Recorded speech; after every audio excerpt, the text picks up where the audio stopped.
नमस्कार। आज हम बात कर रहे हैं जेनेटिकली मॉडिफाइड यानी जीएम फसलों की, हम्म। खासकर भारत के संदर्भ में। हमारे पास डेली न्यूज़ का एक लेख है और कुछ और रिपोर्ट्स भी हैं। हम्म। मुद्दा यह है कि अमेरिका एक तरह से दबाव बना रहा है भारत पर कि वो जीएम फसलों के लिए अपना बाजार खोले। हम्म। लेकिन भारत के लिए आप जानते हैं, कृषि हमेशा से एक बहुत ही संवेदनशील विषय रहा है। बिल्कुल। किसानों की आजीविका, खाद्य सुरक्षा, ये सब बातें बहुत मायने रखती हैं। इसे भारत एक तरह की पवित्र सीमा रेखा मानता है। सही। तो चलिए इसी जटिल मुद्दे को थोड़ा समझने की कोशिश करते हैं। सबसे पहले बिल्कुल बेसिक से शुरू करते हैं। ये जीएम फसलें आखिर हैं क्या? ये देखिए, ऐसे पौधे होते हैं जिनके डीएनए में, मतलब उनके जेनेटिक कोड में, वैज्ञानिक तरीके से कुछ बदलाव किए जाते हैं। अच्छा। हाँ, ताकि उनमें कोई खास गुण डाला जा सके, जैसे वो कीटों से खुद को बचा सकें या उनमें पोषण ज्यादा हो। या शायद सूखे जैसी स्थितियों को बेहतर झेल पाएं। बिल्कुल, ये सब मुमकिन है। इसकी शुरुआत वैसे दुनिया में 1994 में अमेरिका से हुई थी, फ्लेवर सेवर टमाटर के साथ। और आज तो काफी फैल चुका है ये। हाँ, 2019 तक तो करीब 29 देश इनकी खेती कर रहे थे। अच्छा, तो भारत में क्या स्थिति है?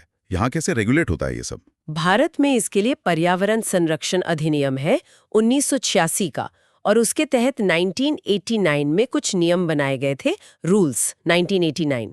वही इसे नियंत्रित करते हैं, मतलब जैव सुरक्षा का ध्यान रखते हैं। ठीक है।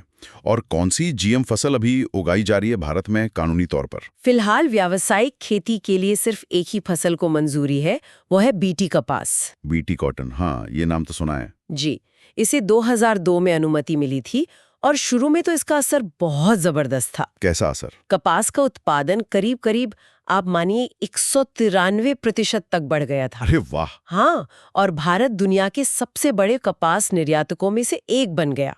लेकिन आपने कहा शुरू में, तो मतलब अब वो बात नहीं रही? हो रहे हैं, शायद वो रेजिस्टेंट हो गए हैं, और ये भी कि टेक्नोलॉजी शायद उतनी अपडेट नहीं हुई। ये तो चिंता की बात है। और दूसरी जीएम फसलों का क्या स्टेटस है? बीटी बैंगन का भी कुछ सुना था। हाँ, बीटी बैंगन को मंजूरी तो मिली थी जेनेटिक इंजीनियरिंग अप्रेजल कमेटी से, लेकिन फिर सरकार ने उस पर रोक लगा दी। जन विरोध काफी था। अच्छा। और एक और है HTBT कपास। ये हर्बिसाइड टॉलरेंट है, मतलब खरपतवार नाशक दवाओं को झेल सकता है। इसकी तो भारत में अवैध खेती हो रही है, जो कि एक बड़ा रेगुलेटरी चैलेंज है। अवैध खेती मतलब बिना सरकारी मंजूरी के? जी हाँ। और हाल ही में जीएम सरसों है, DMH11, ये भारत में ही विकसित की गई है। उसे पर्यावरणीय मंजूरी तो मिल गई है GEAC से, पर अभी अंतिम सरकारी अनुमति का इंतजार है। तो मतलब एक तरफ तो क्षमता दिखती है, दूसरी तरफ हिचक और चुनौतियां। फायदों की बात करें अगर, तो क्या मुख्य लाभ गिनाए जाते हैं? देखिए, फायदे तो कई हैं। सबसे बड़ा तो कीट प्रतिरोध, जैसे बीटी कपास ने बोलवर्म को कंट्रोल किया। राइट। इससे कीटनाशकों का इस्तेमाल कम होता है, पर्यावरण के लिए बेहतर। हाँ ये तो है। फिर जलवायु परिवर्तन का दौर है, तो सूखा सहिष्णु किस्में, जैसे केन्या में मक्का की एक वैरायटी है, वो मददगार हो सकती है। पोषण बढ़ाने की बात भी होती है, जैसे गोल्डन राइस। बिल्कुल, विटामिन ए वाला गोल्डन राइस कुपोषण से लड़ने में मदद कर सकता है, और फसल कटाई के बाद जो नुकसान होता है उसे भी कम किया जा सकता है। तो ये सब तकनीकें खाद्य सुरक्षा और पोषण की कमी जैसी बड़ी समस्याओं का पोटेंशियली समाधान दे सकती हैं। हाँ ये तो आकर्षक लगता है। लेकिन फिर भारत इतना सतर्क क्यों है? जाहिर है कुछ चिंताएं भी होंगी। बिल्कुल, चिंताएं भी उतनी ही बड़ी हैं। सबसे पहले तो पर्यावरण से जुड़े जोखिम, जैसे ये डर कि जीएम फसलें जंगली रिश्तेदारों के साथ क्रॉस ब्रीड करके सुपरवीड्स बना सकती हैं, मतलब ऐसे खरपतवार जिन पर दवाएं बेअसर हो। या फिर ये मित्र कीटों को नुकसान पहुंचा सकती हैं, जैसे मधुमक्खियां या तितलियां, जो परागण के लिए जरूरी हैं। और सेहत को लेकर स्वास्थ्य चिंताएं भी हैं, जैसे क्या इनसे कोई नई एलर्जी हो सकती है। हालांकि इस पर वैज्ञानिक एक मत नहीं है, पर चिंता बनी रहती है। नियामक प्रक्रियाएं भी धीमी बताई जाती हैं अक्सर। हाँ, मंजूरी मिलने में बहुत समय लगता है, प्रक्रिया जटिल है, और फिर सामाजिक आर्थिक मुद्दे भी हैं। क्या मतलब? जैसे बीज के लिए किसानों की निर्भरता बड़ी कंपनियों पर बढ़ जाती है, बीजों की लागत बढ़ सकती है, और डर रहता है कि कहीं कुछ ही कंपनियों का एकाधिकार न हो जाए।